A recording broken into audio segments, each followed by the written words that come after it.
Hello everybody, my name is Kaiju Cooper and today we are taking a look at the Hiya Toys Heat Ray Godzilla. But before we take a look at the figure itself, I mean, you guys know the drill at this point. If you watch my videos at all, we're going to take a look at the big old packaging. So here it is. I'm going to be, oh my god, I just hit myself in the ball. Oh god. Oh. The show must go on. Holy Christ. We're going to take a look at the box here. Here is Godzilla on the front of the packaging. I don't know what is going on with this box. I don't know why there's a floating city on top of Godzilla. I don't know why they didn't just put the actual heat ray that comes with the figure. You know, the branding here is just really weird. It's not a very nice looking box, especially compared to the SH Monster Arts boxes, which are actually really cool looking, but SH Monster Arts cost quite a chunk of change, so. Made in China, Shanghai, Changshu. I mean, I'll tell you this, when I opened the box, it sure smelled like Chinese chemicals. This is like the 2020 all over again. Product shots right here of Godzilla doing Godzilla things, and that's pretty much it for this big old box. All right, bringing the figure back. I gotta be honest with you, this is an amazing figure, but I don't really like the paint job here. I'm probably gonna return this guy and get the base colors version, just because, you know, I want to have a Hiya Godzilla in normal colors before I graduate to all these alternate colors and different versions and stuff like that. It's still a pretty sweet looking figure. So, yeah. Now, if you aren't familiar with Godzilla, what the hell are you doing here? Why'd you click on the video? What's wrong with you, huh? How do you not know what Godzilla is? All you need to know is horrors of nuclear war in World War II and dinosaurs. That's pretty much it. Very nicely sculpted and very accurate to the movie. I don't know why, but this is branded as a Godzilla vs. Kong figure when this is more of a King of the Monsters style paint job, especially with the accessories, which we'll get to that later. He's very accurate, very, very accurate, especially compared to NECA and SH Monster Arts. This is easily the best offering on the market. Proportionally, he's very chunky. Also a very large figure, but we'll get into the size comparisons later. I will say, even though I don't prefer this paint scheme over a normal one, the paintwork here is still very nice. The way they fade the white into the darker blue gives it a nice glowing effect. Although, I do have another Heat Ray Godzilla figure. This one's from NECA, God rest its soul. As you can see here, I think the spines, even though this part was done pretty meh, I think the spines were done way better on the NECA figure. And before a single one of you comments anything, no, I'm not saying the N-word. It's the name of a toy company, you sick bastard. Oh, very, very nice paint fading at the eyes, though. Gives it a nice glowing look if the camera can focus. It's the iPhone camera. Can you focus, for the love of God? A little bit of paint chipping on the tongue, though.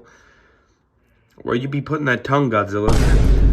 You know, very, very, very, very nice. There's also a lot of dry brushing here to bring out the nice details. You can see a lot of nice inner painting details that sort of make the depth of the scales pop a lot. Really makes it look a lot more detailed beyond just the sculpting. Now, I usually review Transformers, so there's not nearly as much to talk about, so we're gonna bring back the articulation segment just for the Godzilla videos.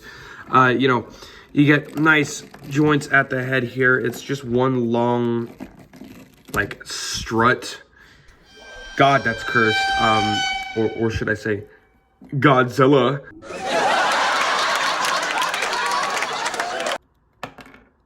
He can open his mouth really wide. You get a little tongue action in there. Coming to the arms, ball joint there, hinge joint. You get a wrist swivel. There's a waist joint. Really can't do much with it because the spines will get in the way. Kick, swivel, can go out a decent amount for giant obese monster. Once you can hear the creakiness of this, right? Listen to this. Very nice, tight, solid joints. Pause. Hinge joint there. And there is a hinge joint at the second one, but it just doesn't articulate as well for some reason. You know, a lot of tail joints, basically. I think you get the point. You can get some nice curvy poses with that. I love extra articulated tails. I mean, they're just a lot of fun to mess around with. But yeah, anyway, on to the size comparisons. First up on the chopping block will be NECA GMK Godzilla, who, as you can see, is a lot shorter.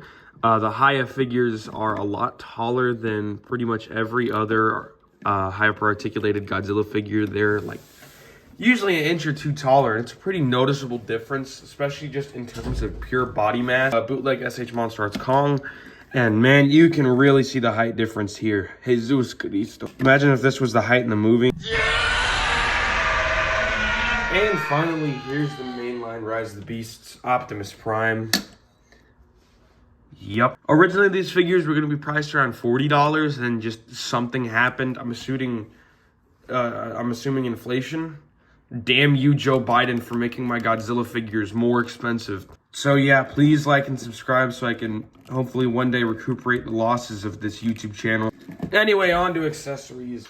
So he comes with this alternate head here, which is just wide open. What do you mean by that? That looks really weird. Very nicely, but just looks really weird.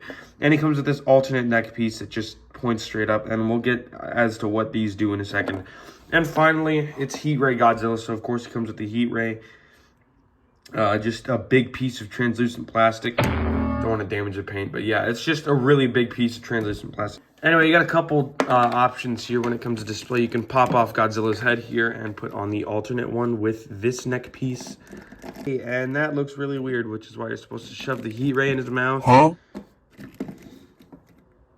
Yeah, that's interesting. For the other display option, and why I said this was a King of the Monsters figure, is you just put this with the new neck piece. Just plop that on there, and you can plug in the atomic breath, and now you got him shooting it straight up into the sky. Pause! Yep. Oh my god. Zilla.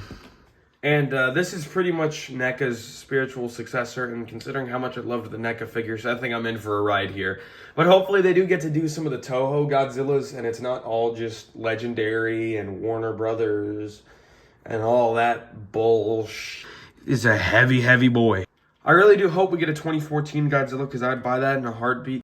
Hey, this is me, like, the day after filming this. They just unveiled their 2014 Godzilla, so, yeah. That's pretty cool. All of this to say that this figure is a very solid 9 out of 10. So yeah, I recommend this figure.